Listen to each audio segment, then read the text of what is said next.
Hello and welcome to another Dad Strength podcast. I am your host, Richie Leahy.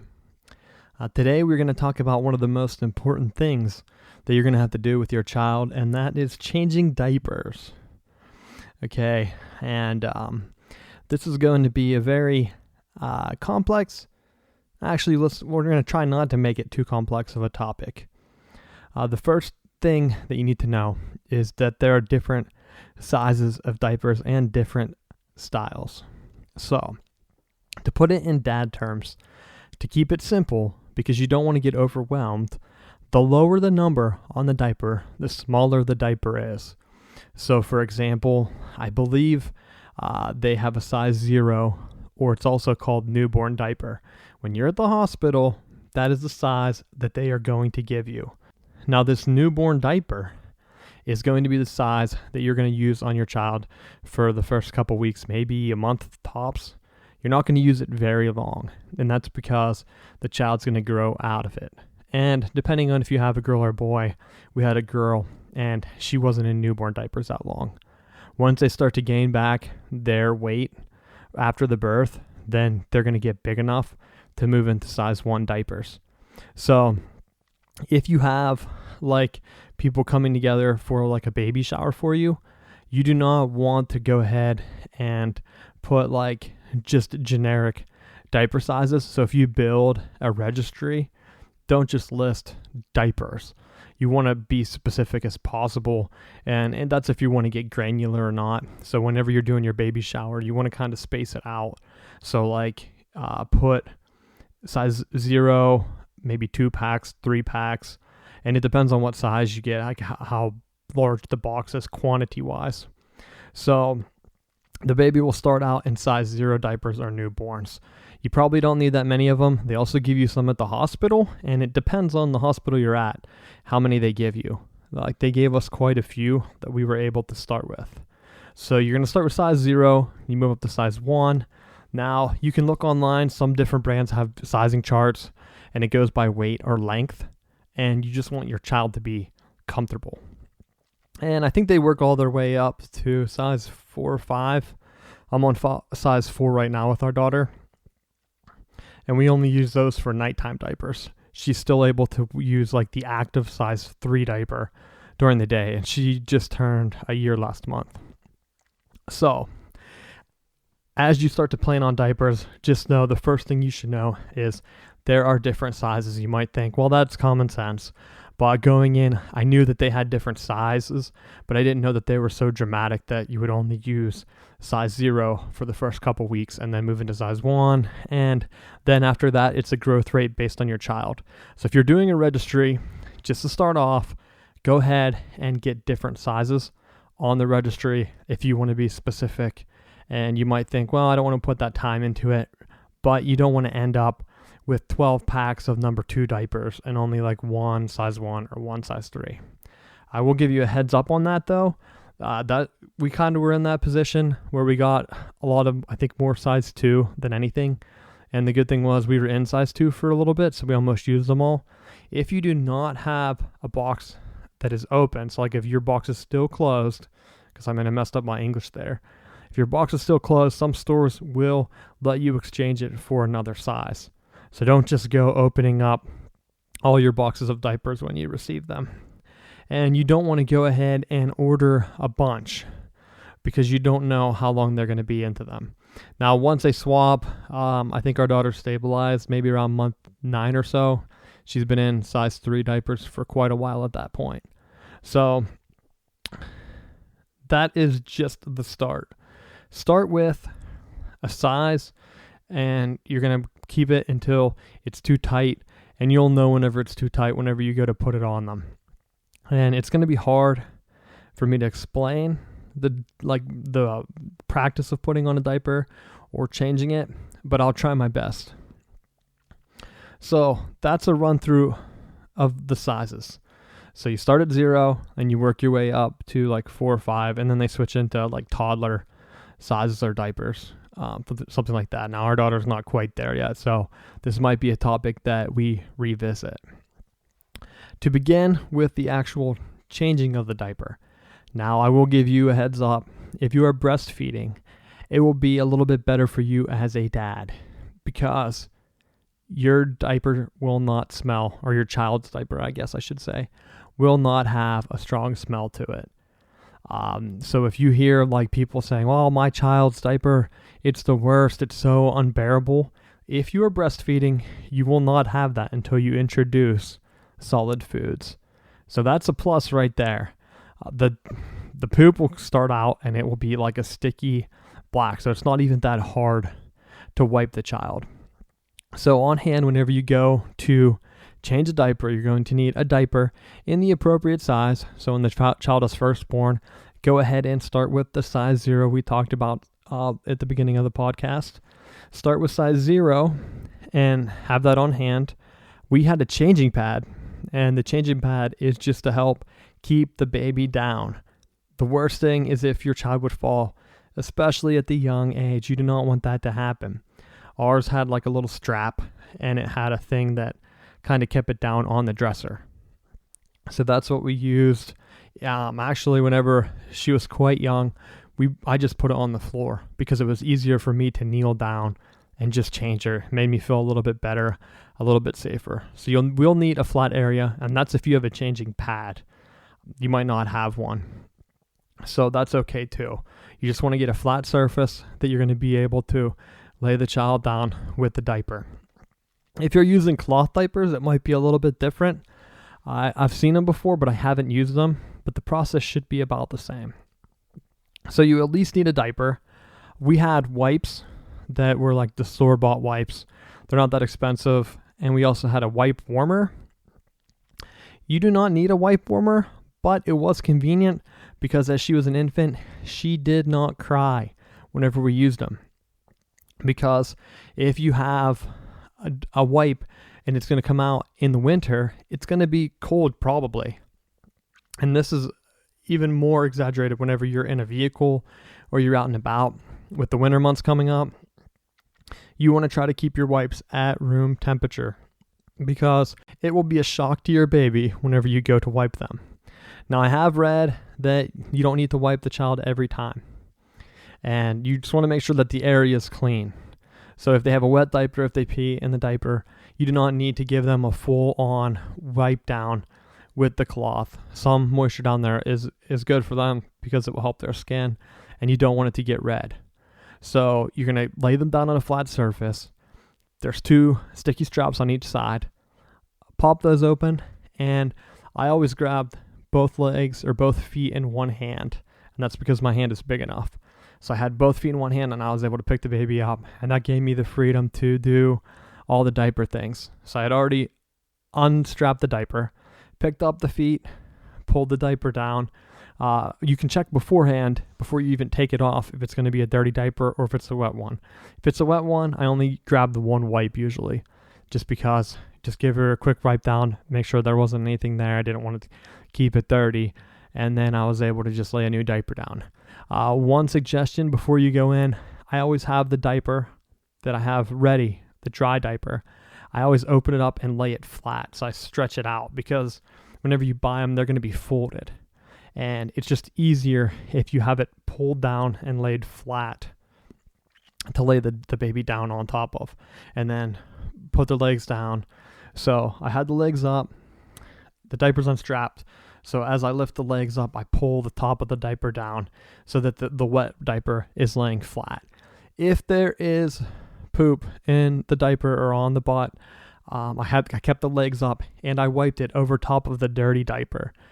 As she got bigger, I started to slide it out a little bit, and this is only good if I had a changing pad. If I did not have a changing pad with me, let's say I'm in my truck, then I wanted to keep the dirty diaper under her, just because as I wiped, I put the wet wipe inside the dirty diaper, so it was kind of just like a nice placeholder. And if I did have a changing pad, because I do have a travel changing pad now, which I think you can get them on Amazon for like less than $10, and it's a pretty good investment, because as you're changing diapers out in the wild, you want a place that you can have that if you do have a little bit of a mess, it's not a big deal, and it gives you a little bit more freedom with how you can put the dirty diaper where you can put it. So I always, if I'm like traveling, I just pull the dirty diaper out to the side, have it. I'm still holding the legs up. I never put the dirty diaper or the dirty baby down because I don't want them to get poop or whatever on the changing pad, because then I have to wipe that down. It's an extra step. So I'm trying to save myself a step by holding the baby's legs up. At first, you want to talk to them. I always talked through what I was doing. So like, hey, I'm going to hold your legs up. I'm going to take the dirty diaper off. And that's just so that they become familiar with the process. And as it happens more and more, then they're less likely to complain or cry or anything like that, or even move around. So especially at a young age, I wanted to make sure that she was comfortable. She knew what she was doing. Like, hey, you're going to lay down for daddy if you lay down. So at first I would strap her in, and then because the natural instinct when you strap someone in is they're going to be like throwing their weight around trying to break out. But I would tell her, like, hey, if you lay down, then I won't have to strap you in. So eventually she just got into the habit of, hey, I'm getting my diaper changed. She'll even walk over. Sometimes, like if I say, hey, I know you need a diaper change, come over to the changing pad. She'll go lay down on it for me, and then she's ready to go. And that's because most of the time I still use the changing pad right on the floor. It's just easier for me to jump down. I don't have to worry about like putting her up on a table, and it's personal preference. So I still have the legs up. I pull the dirty diaper out. If it was just wet, I automatically slide the new diaper right underneath. Since I already opened it up flat, I lay the bottom down right in like the crease. Then let the legs lay down open, because they'll naturally kind of lay open. And then I just put the top up and make sure it's kind of even up. You want to look at the sides. So there's like two sides on the top. Kind of lay them down on your baby's hips. And I do one side at a time, put the strap on. Most of them have like a little numbering system or like lines that you can use as a guide on where the adhesive is supposed to go. So that's what you want to line up. If it's still dirty, you might need a couple wipes. I always have 2 or 3 wipes out of our wipe warmer ready to go, and I just like lay them on my lap. If I'm wearing shorts, I just pull it up so it's like they're sitting on my skin. I don't have them laying out anywhere like where they could get dirt or anything on them. And then I just wipe. You want to wipe from the front to the back, and that's because if there is poop, for a girl, you don't want it to get up inside her, or like a boy, you don't want it to get on him either, because then that could cause an infection. So clean the front first. Clean the front. As you lift, I let the legs up a little bit higher. Make sure you get in the crease of the legs, especially whenever they're newborn. They'll be a little bit chubby. So make sure the area, start with the front, wipe down front to back, and make sure that the area is clean. And that's the whole purpose of the wipes. Some people have they don't use the store-bought wipes because they want to protect the environment. So in that case, you want to make sure that you're just using a clean cloth, and you can go ahead, and if you're using cloth diapers too, once you're done, just go ahead and throw them in a laundry bag or right into the washer if you're going to wash them right away. And if you're traveling, I do suggest sometimes that you can just have kind of like a little doggy bag for diapers. They're like little blue bags I threw in my backpack. And I had a backpack instead of a diaper bag, which I'll talk about in another podcast. But I had a backpack. So once that was done, I had the dirty diaper. I rolled it up, and I did that because then I can use the elastic to keep it shut. So if I didn't have a diaper bag with me, I still had a rolled up diaper. If you're at a friend's house and if you have a stinky diaper once they start eating solid foods, you don't want to just throw a stinky diaper in someone's house. So I would just put it in the plastic bag, throw it in my book bag, and then it would be in my truck. And then once I would get home, I would throw it away. And some people also have, if you're on formula, the baby stool will stink. So some people have garbage cans that are supposed to limit the smells, and we didn't really need that because we breastfed. So some people swear by them. I didn't see a point, so we didn't even get one of those. The next thing you want to look for is any redness. I know some people, there's a thing called Desitin. I don't know what the cheap brand would be called. I think that's the name brand of what's in it, but it is a diaper cream. I think it's like some kind of zinc or something, but that will take care of the redness, and that's what you don't want to happen. And one of the reasons is if they're sitting in a dirty diaper or a wet diaper for a long period of time. So there will be times where our daughter would wake herself up after going to the bathroom and she's sitting in a wet diaper. We go over, change it, she'd go right back down for a nap. So don't think like, oh, she probably went to the bathroom or he probably went to the bathroom, and if I get her up, then they're going to be awake. No, sometimes they'll wake themselves up if they go in the middle of the night. Once they hit a groove, though, we use the size bigger overnight, and then that way you're not changing them all night. And that's because our daughter slept through the night pretty much since she was born, and that might go back to when I said about keeping it loud in the house, so that she was used to it, but she just always slept through the night. And I'm not bragging or anything. I know everyone's different. So what we did to alleviate having to wake up in the middle of the night just to change a diaper and have her fall back asleep was, if she was normally wearing size 0, would give her a size 1 before bed. And we still bought the nighttime diapers too. So just a little bit bigger, gave her a little bit more room. And then she quit waking up. So she would just sleep right through it, even if she went to the bathroom in the middle of the night. And that's one other thing. If you are changing diapers in the middle of the night, you're going to have to do it in the dark. You don't want to turn on a light. We try not to do the whole nightlight thing. What I did realize was that the street lights gave us enough light so that we could lay her down and just have the window, the blinds open a little bit. We had enough light come in that you didn't have to turn on an actual light to change a diaper. Now, if it is a poop diaper, then yeah, you might need some extra light. You might need to wipe a little bit more in the middle of the night, and then I might have to turn on a light. My only problem with that was whenever I did that, then she would wake up, would have to kind of feed her, nurse her back to sleep, and that was like a whole nother step that we didn't want to do. Luckily, she slept through most of the nights after like the first couple weeks, so we didn't have any of those questions to deal with or scenarios. So that's the basics of changing a diaper. And I know I went through the different sizes, what you need. All you really need is, I got a travel pad. You don't need one of those big pads if you don't have one. Wipes, if you're using natural wipes or like a cloth, whatever, just make sure that you have it and you have it wet so that it's ready to go. You wipe it down. Just make sure that your child is clean. You just want to keep the area clean and dry. I always, like if I was taking her out of the shower or anything, just make sure you pat her down so that she's dry all around before you put a new diaper on. You don't want the diaper to get wet because that will rub, and that's going to cause more redness. But we always put the Desitin on. If she was red, we didn't have any problems. If you see like skin cracking or anything, you might want to contact your doctor, but normally at your doctor's appointment, they will take a look and make sure that there are no problems down there.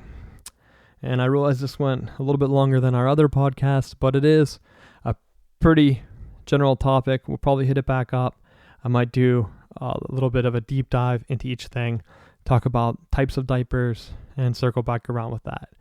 But thank you for listening this week. You have been listening to Dad Strength Podcast with Richie Leahy.